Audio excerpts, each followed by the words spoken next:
구병 검단에서 모경종입니다. 거짓말은 거짓말을 낳습니다. 거짓말을 덮기 위해서는 또 다른 거짓말을 해야 되고 더 큰 다른 이상한 이슈들을 가지고 와야만 그 거짓말이 묻힐 겁니다. 제가 대통령 비서실장님을 바라보고 앉아 있자니 거짓말을 거짓말로 덮어야 되는 안타까운 현실 때문에 고뇌에 찬 것 같다라는 생각이 듭니다. 실장님, 명태균 씨와 윤석열 대통령 부부 의혹이 대한민국을 뒤흔들고 있습니다. 윤석열 대통령을 빼고 그냥 대통령에 대한 이야기만 해보겠습니다. 대통령은 정치적 중립 의무가 있죠? 대답을 해주시죠. 네. 우리 헌법에서도 규정하고 있고 공직선거법에도 규정하고 있습니다. 당무 개입도 해서 안 됩니다. 그렇죠? 윤석열을 빼고 이야기 드리지 않습니까? 그렇죠? 자, 그렇다면 앞서 많은 의원님들의 지적이 있었다시피 대통령의 당무 개입 의혹 계속 불거지고 있는데 대통령께서 명태균 씨의 말을 들어서 김영선 전 의원의 공천 개입했다. 이런 녹취가 공개됐는데 한번 녹취 다시 듣고 가시죠.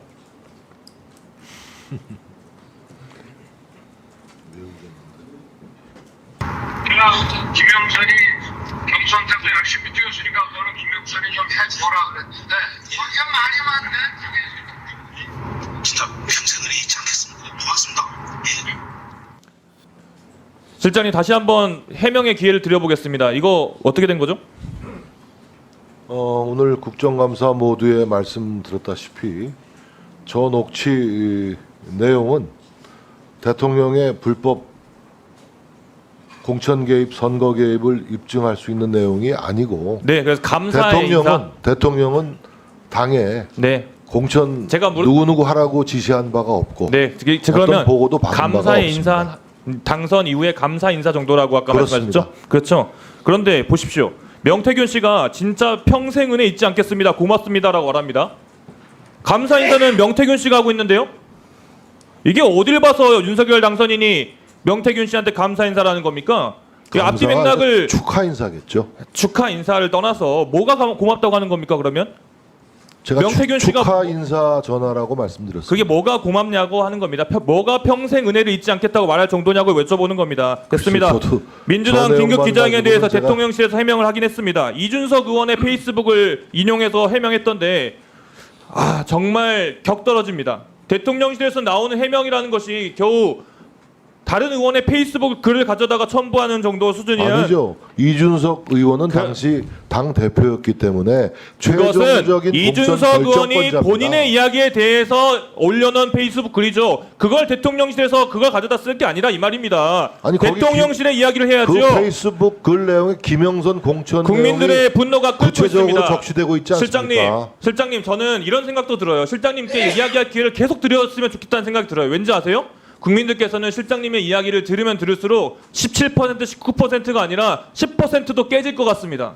실장님께서 대통령 보좌를 이렇게 하니 대통령 지지도가 그렇게 떨어지는 거 아니겠습니까? 그러니 명태균 같은 사람이 계속 이렇게 활개를 치는 거 아니겠습니까?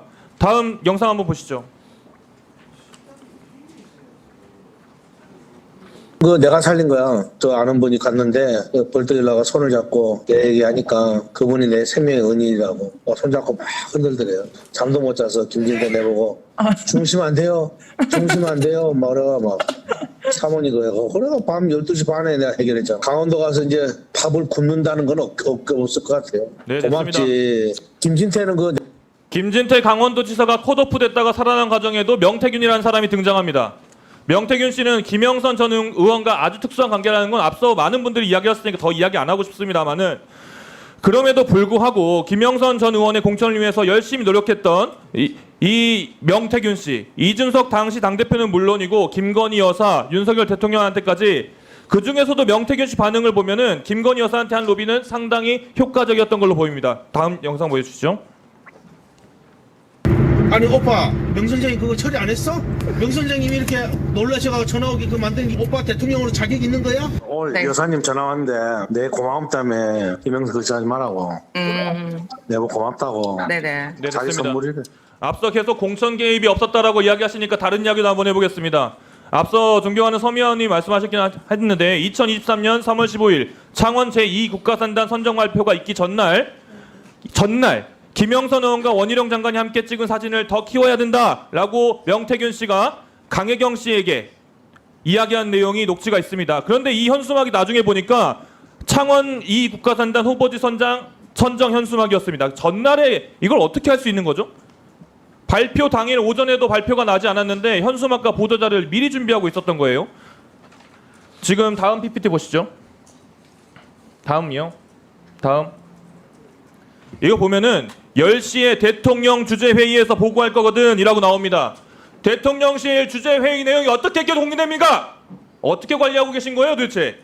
공천 개입에 이어서 대통령실 주재회의, 대통령실 주요 정보들이 명태균 씨한테 흘려 들어간 거 아니겠습니까? 어떤 루트로 이렇게 흘러갔다고 생각하십니까, 실장님? 그 토지거래 허가구역 지정 등을 위해서는요 후보지 발표 전에 국토부가 지자체와도 사전 협의를 합니다. 아니요. 그러니까 10시에 대통령 주재회의에서 이 내용이 나올 거란 걸 어떻게 알았냐고 물어보는 겁니다. 확인해 보셨어요? 왜 이야기 나왔는지 이 제작도 보도 보셨을 거 아닙니까? 하루 전에 현수막이 개첩됐다고 해서 그게 특정 개인이 아니요. 선정 과정에 현수막 이야기 뺍시다 그러면. 보기는 어렵습니다. 10시에 대통령 주재회의에서 보고할 거거든. 이거 어떻게 알았냐고요. 이거 확인해 보셨어요? 글쎄 내가 그 내용은 잘 알지 확인해 못합니다. 보셔야겠죠. 대통령실 주재회의 내용이 이렇게 안보가 보안이 뻥뻥 뚫렸어야 되겠습니까? 살살 얘기하셔도 되는 문제 같습니다. 22일 날 한동훈 당대표와 윤석열 대통령이 면담에서 윤 대통령은 이후 중간에 명 씨와 단절한 것도 아니고 집사람은 나와 달리 명 씨와 달래가는 노력을 기울였던 게 아니겠느냐라고 했다는데 다음 녹취 보시죠.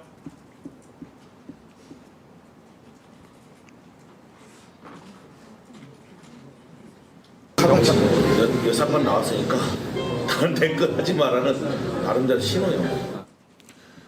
뭘 신호를 보내고 대통령이 커버치고 정말 가관입니다. 다음 PPT 보십시오. 정진석이 전화도 안 받고 문자도 안 보고 전화도 씹으니까 내가 문자를 방금 전에 보냈어요. 그리고 명태균 씨가 우리 실장님 이름도 거론하시네요. 실장님 문자 받으셨습니까? 저는 정태균 씨의 문자에 응대한 적이 없습니다. 받으신 적 있냐고 물었습니다. 저는 명태균의 전화번호를 알지 못하는데요. 여러 전화번호에 왔을 수는 있겠지만 누구에게도 응대한 적이 없어요. 명태균 전화에. 명태균과 문자 통신을 한 적이 없습니다. 그러면 대통령실에서 명태균 씨와 접촉한 사실 있습니까? 이 사건이 불거진 이후에 제가요? 대통령실에서요. 없죠. 전혀 없습니까? 아 누가 대통령실 누가 명태균 씨를 만납니까? 확실하십니까? 아 저는 그렇게 알고 있습니다. 네. 알고 있습니다가 아니라 대통령실 예. 전체에 아무도 접촉 안 했다는 거죠. 여기 명태균 씨 만나신 분 계세요? 분명히 아무도 없다는데. 네. 분명히 나중에 자, 모경정 의원님. 아이 그러면요. 네, 정리해 주시고요. 잠깐만 이거 다 마치는 게 좋을 것 같은데요. 네. 네, 다음엔 존경하는 권영진 의원님 부탁드립니다. 네. 의사 진행이요. 네. 1분. 네, 짧게 하시죠. 네. 예, 지금 정진석 비서실장님이 제가 알기로는 한 40살부터 굉장히 젊은 나이에 정치를 시작하셔서 오랜 기간 정치에 계셨던 분이십니다. 근데